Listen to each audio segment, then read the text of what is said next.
Përshëndetje zonja dhe zotrin, do të jemi së bashku në edicionin qendror të lajmeve në ekranin e kanalit 7, ku ndër të tjera do të ndiqni. Hakerat iranian të Homeland Justice sulmojnë Bashkinë e Tiranës duke bllokuar faqen zyrtare e hakmarrje për mbështetjen ndaj mujahedinëve. Aksion i madh antidrog në Tiranë, goditen grupet që trafikonin kokainë në lokale luksoze të ish bllokut, 25 persona në pranga, 8 të tjerë shpallen në kërkim. Sulmohet me armë një lokal në qytetin e Krujës, biznesin pronësi të një personi me precedent penal që ka qenë edhe shoferi ish prokurorit Arjan Doja. Ferma VIP 2 mbyll sot në mbrëmje rrugtimin e saj në ekranin e Vision Plus. Big Mama, Big Basta, Irandi, Andueli dhe Andrea në garë për çmimin e madh.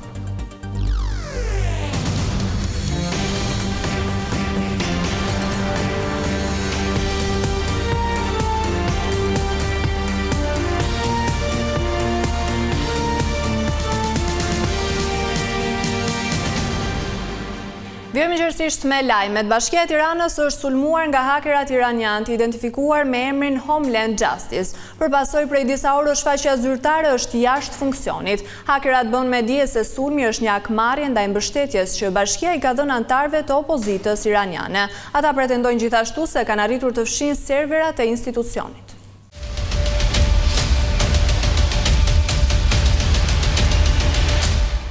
Hakerat e veçuajtur Iranian Homeland Justice që kanë marrë përsipër disa sulme kibernetike ndaj vendit tonë pa kohë më parë janë rikthyer me një tjetër goditje. Këtë të premte Homeland Justice ka hakeruar faqen zyrtare të Bashkisë së Tiranës duke nxjerrë atë jashtë funksionit. Prej orëve të mëngjesit, websajti zyrtar i Bashkisë së Kryeqytetit nuk ka qenë i aksesueshëm për përdoruesit dhe vizitorët nga jashtë. Në kanalin e tyre në Telegram, hakerat iranian pretendojnë se autoritetet shqiptare, veçanërisht Bashkia Tiranë, ju kanë dhënë anëtarëve të opozitës iraniane që strehohen në Shqipëri pasaporta dhe karta identiteti false në mënyrë që këta të fundit të lëvizin lirshëm edhe jashtë vendit. Të gjitha këto aktivitete u kryen nga Bashkia e Tiranës. Sot ata po ndëshkohen për veprimet e tyre. Ne kemi hequr faqen e tyre të internetit, kemi nxjerrë të dhënat e tyre dhe kemi fshirë serverat e tyre. Bashkia e Tiranës e pyetur nga Vision Plus ta se po verifikon situatën, pa dhënë më shumë detaje se çfarë ka ndodhur deri më tani. Hakerët paralajmërojnë se aksioni i tyre kundër qeverisë shqiptare do të vazhdojë.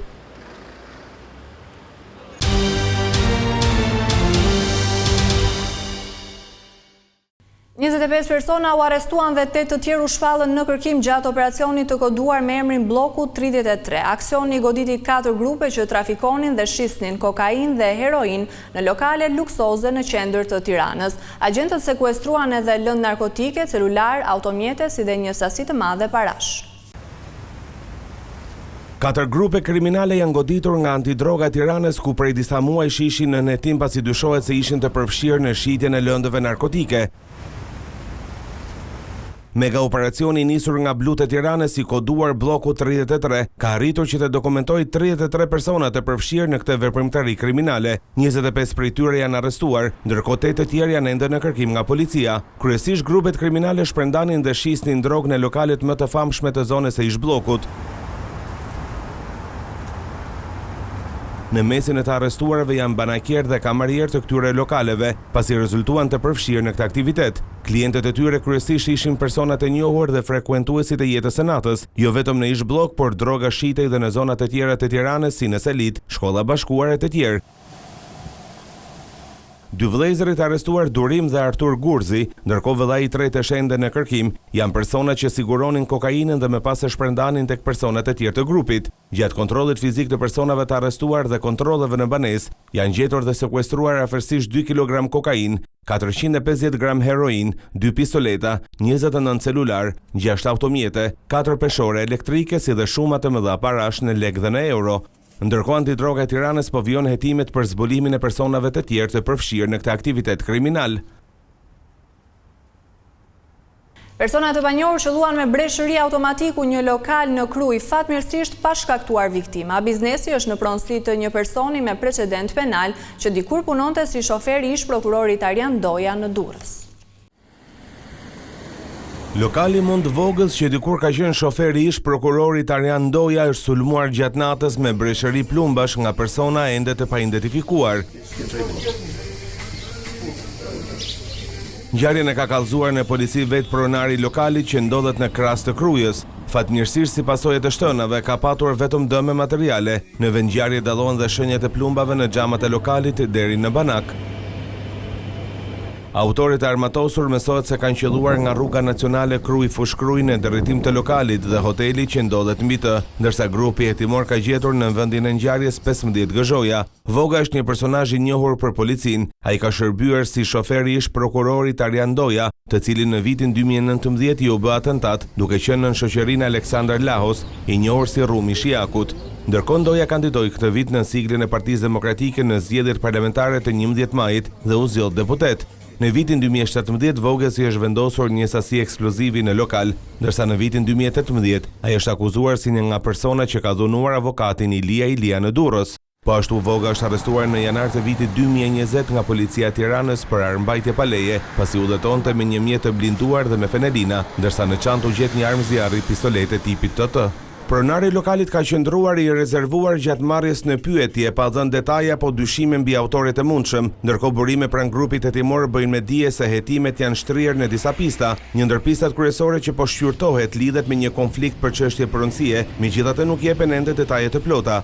Autorit dyshohet se kanë dalë nga zona pyllëzuar dhe kanë qelluar në drejtim të lokalit, ndërsa mbanin kapuç në kokë për të fshehur identitetin. Pas atentatit ata janë larguar me këmbë në drejtim të pyllit, por nuk përjashtohet mundësia që më pas të jenë ndihmuar nga persona të tjerë për t'u larguar me automjet. Hetuesit po analizojnë pamjet e kamerave të sigurisë të bizneseve përreth me qëllim identifikimin e autorëve.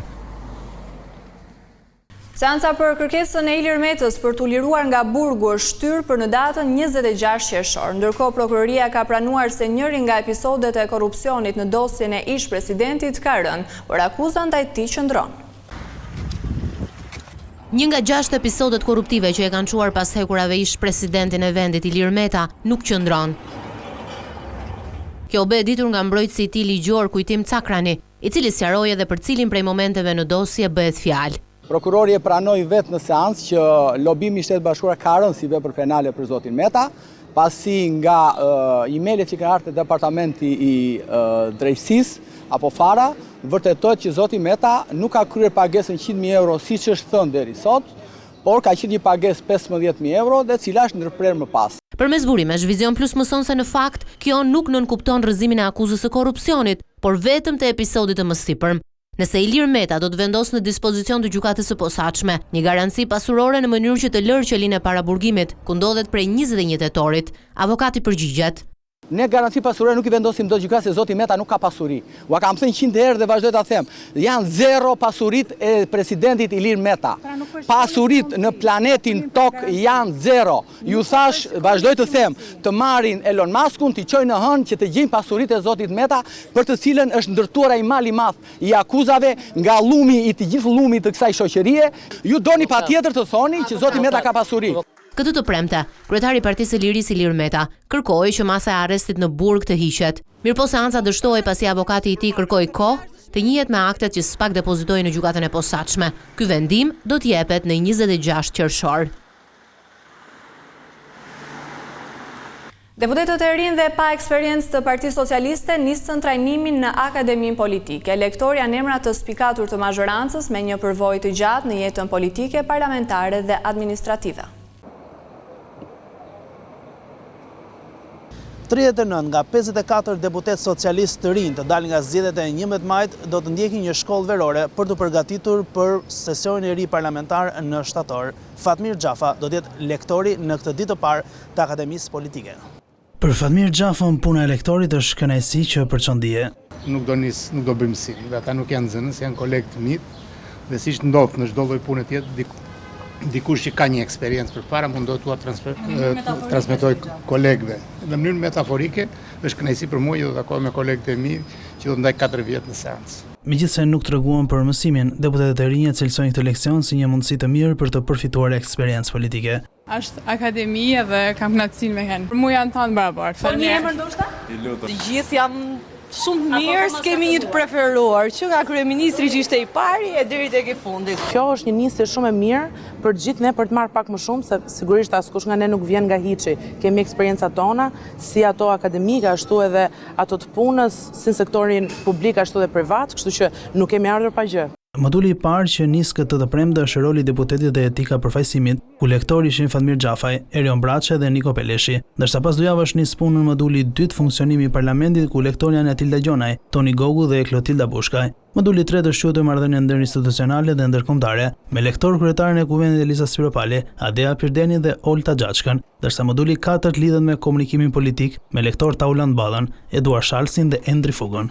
Moduli I 5 dhe I fundit, PS dhe Vizioni 2030 do të shpaloset nga Milva Ekonomi, Blendi Çuçi dhe Evis Kushi. Partia Socialiste garoi në zgjedhjet në 11 majit me shumë kandidatë të rinj pa përvojë politike. Tirana vion në rinumërimin e votave në ditën e tretë të saj. Deri më tani janë numëruar 246 kuti nga 1282 të tilla, ndërsa rezulton se Partia Demokratike ka humbur 133 vota nga totali, ndërsa Partia Socialiste 112 të tilla. 11 vota ka humbur edhe koalicioni Nisma Shqipëria Bëhet, 7 Mundësia, 3 Lëvizja Bashk dhe 7 Partia Social-Demokrate. Të vetmit që kanë rifituar vota janë koalicioni Djathtas për zhvillim, 3 vota nga koalicioni Euroatlantik, 8 vota. Procesi do të vijojë për gjatë gjithë muajit. Rinumërimi erdhi pas vendimarrjes së 2 antarëve të KAZ për nga ankimimi I partive opozitare për parregullsi.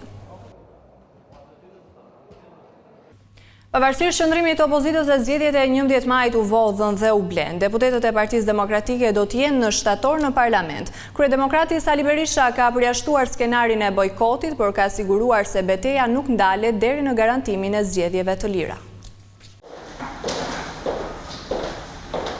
Kryetari I Partisë Demokratike Sali Berisha rrëzoi sot mundësinë që opozita të bojkotojë parlamentin e ri, I cili do të nisë punë në shtator. Edhe pse vendimi final ende nuk është marrë, vetë Berisha sqaroi se betejë në çdo front për fshisallën e parlamentit është opsioni që ka më shumë mbështetje. Çdo opsion është në tavolinë, por në tërësi betejë në çdo front është opsioni më I pëlqyer. Kur flet për betejën në çdo front, Berisha ka parasysh betejën për zgjedhjet lira të ndershme, e cila sipas tij është I vetmi prioritet I Partisë Demokratike. Lufta me të gjitha mjetet që shqiptarët votojnë të lirë. Ka vetëm një objekt tani. Shqiptarët duhet votojnë të lirë. Nuk mund të jetë opozitë vërtet ajo e cila pajtohet me këtë situatë. Kur?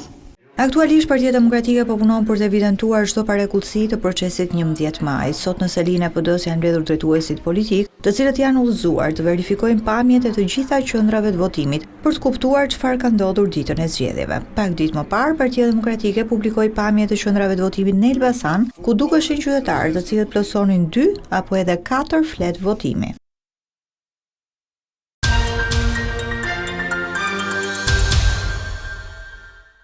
Rrugtimi 3 mujor I konkurrentëve të spektaklit Ferma VIP 2 mbyllet sot me finalen e madhe në ekranin e Vision Plus. Big Mama, Big Basta, Erandi, Andueli dhe Andrea janë 5 emrat që synojnë të rëmbejnë çmimin e madh. Gjithçka mbetet e hapur këtë mbrëmje, ndërsa vota e publikut pritet të jetë vendimtare për fituesin.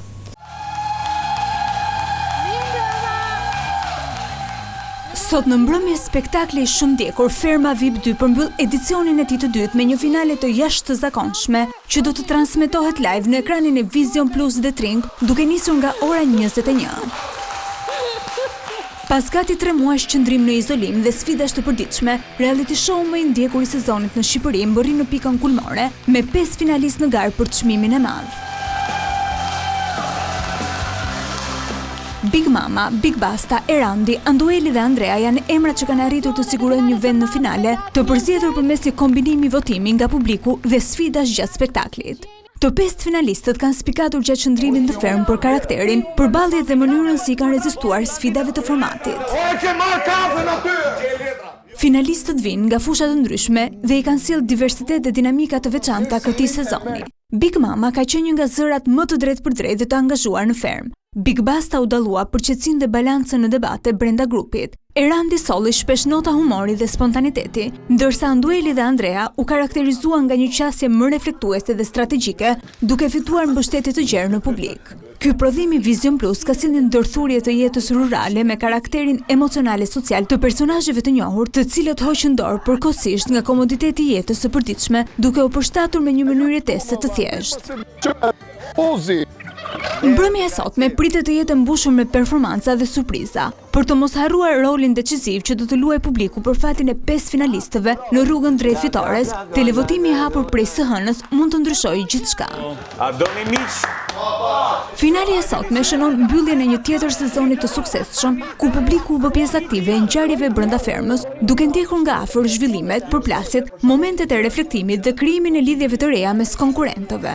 Edhe pse të 5 finalistët kanë arritur të fitojnë vëmendjen dhe mbështetjen e publikut të gjerë, çmimi i madh do të shkojë vetëm tek njëri prej tyre. Mos e humbisni këtë finale magjike që premton shumë, duke nisur nga ora 21 vetëm në ekranin e Vision Plus dhe platformës Stream.